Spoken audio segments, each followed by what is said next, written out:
안녕하세요. 아플 때 찾아보는 씩씩TV 서윤균입니다. 박경희입니다. 안녕하세요. 한림대학교 성심병원 피부과 박은주입니다.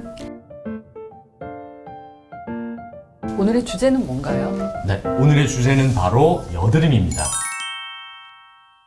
피지선이 증가되면 모낭이 이제 과각화되면서 잘 빠져나오지 않고 피지가 정체가 되고 그로 인해서 여드름균과 함께 염증 반응이 일으키는 게 바로 여드름입니다. 생리주기의 변화나 잘못된 식습관 이런 것들도 피지 분비를 증가시킴으로써 여드름을 악화시키고 시작할 수 있게 되는 그런 요인이 되겠습니다. 치료의 키 포인트 중에 하나가 피지 분비를 줄이고 이 과각화된 이 피부를 조절하는 게 굉장히 중요한 포인트가 되겠습니다.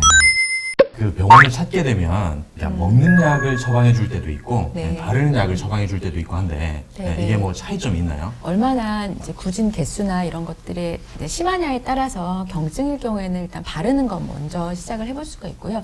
바르는 거는 기본적으로 항생제 종류가 있겠고 피지 조절을 조금 할 수 있는 과각화증을 좀 호전시킬 수 있는 레티노이드 계통의 이제 바르는 종류가 있겠습니다.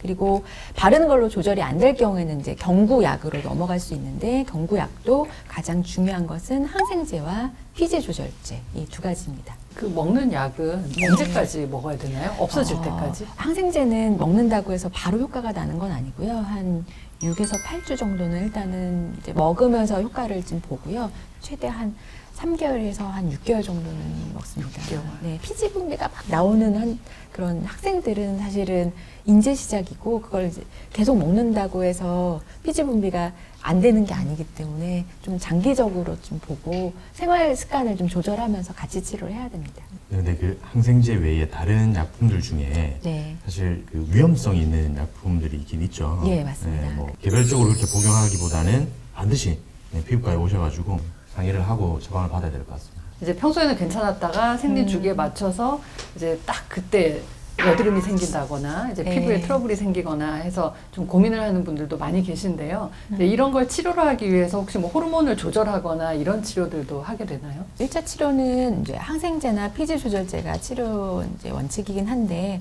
생리 주기에 따라서 큰 변화가 있거나 아니면 생리통이 같이 동반되거나 그럴 경우에는 경구 피임약을 여드름 치료로 사용하기도 합니다. 경구 피임약에 포함되어 있는 에스트로겐이나 프로게스테론이 그 피지 분비를 억제하는 그런 효과가 있기 때문입니다. 효과가 있다고 해서 경구 피임약을 본인 마음대로 복용하시는 건 좀 문제가 있죠. 네네, 맞습니다. 네. 꼭 병원에서 의료진과 상의를 하여서 복용을 하셔야 되겠습니다. 얼마 전에 제가 20대 여자 환자분을 봤는데 이제 이런 걸 먹고 있는데 이거 계속 먹어도 될까요? 이렇게 하는데 한 4가지 종류를 가지고 오셨더라고요. 그래서 네네. 판토텐산, 뭐 네네네. 새싹보리, 하여튼 뭐 종류가 상당히 많아요. 그래서 20대인데 왜 이렇게 과도하게 건강에 관심이 많으냐. 그랬더니 그분이 하시는 말씀이 이게 여드름에 좋다고 해서 내가 지금 찾아서 먹고 있다 이렇게 얘기를 하는데 그게 과연 근거가 있나요? 여드름과 어떤 음식물 아니면은 건강 보조제에 대한 이제 연구들은 사실 많지는 않고요. 그러니까 어떤 거를 먹었을 때 좀 심해질 수 있으니까 이건 주의해라 하는 연구들은 있습니다. 바로 빠르게 혈당을 높일 수 있는 그런 음식물들이 여드름을 좀 악화시킬 수 있다. 예를 들어서 쌀밥이나 초콜릿 뭐 이런 등등 이렇게 빠르게 당을 올릴 수 있는 이런 것들 당 지수가 높은 예, 음식 맞습니다. 말씀하시는 예, 거죠? 맞습니다. 예. 그런 것들은 여드름의 어떤 염증을 좀 악화시킬 수가 있어서 제한을 하시거나 조절을 하시면 여드름이 조금 좀 완화된다고 하시는 경우들도 좀 있습니다. 화장품 파는 데 가보면 네네.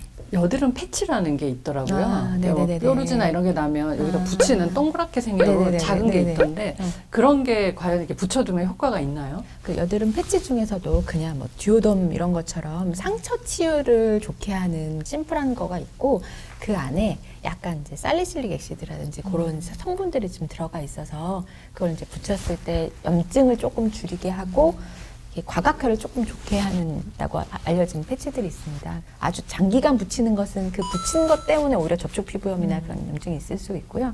하루나 뭐 이렇게 이틀 정도 이렇게 붙이는 거는 괜찮을 것 같고 단 압출을 하자마자는 이제 오히려 세균 감염이 될 수 있는데 그런 패치들은 이렇게 깨끗하지 않은 상처에는 붙이는 것은 이제 권유하지 않으니까 깨끗한 상처이면서 염증을 조금 줄일 때는 이제 도움이 될 수도 있겠습니다. 사실 여드름을 가진 분들이 공통적으로 또 고민을 하시는 게 있는데 시중에 너무 많은 관리 제품들이 나와 있는 거죠. 세정제부터 시작해서 압출기 이제 그런 거랑 뭐 상당히 많은 것들이 나와 있어요. 근데 이런 것들을 보면 다 여드름 전용 제품이라고 써져 있거든요. 네. 이런 것들을 사용하는 것이 도움이 될까요? 여드름 치료제 라인으로 나오는 것을 보면 대부분 트리 오일이나 이런 것들처럼 항염증 성분들이 들어가 있는 화장품들이 많습니다. 네. 그런데 이제 그런 것들에 대해서 알러지가 있거나 자극이 있을 때 굉장히 주의를 하셔야 되고 또 한 가지가 여드름 하면 얼굴에 기름기가 많기 때문에 수분 크림을 많이 안 바르시려고 하거든요. 그냥 세수하고 아무것도 안 바르시고 오는 경우도 많은데 오히려 수분이 없는 건조한 상황에서는 피지 분비가 더 많이 납니다. 그래서 굉장히 수분을 잘 보충해 주시는 것이 굉장히 중요합니다.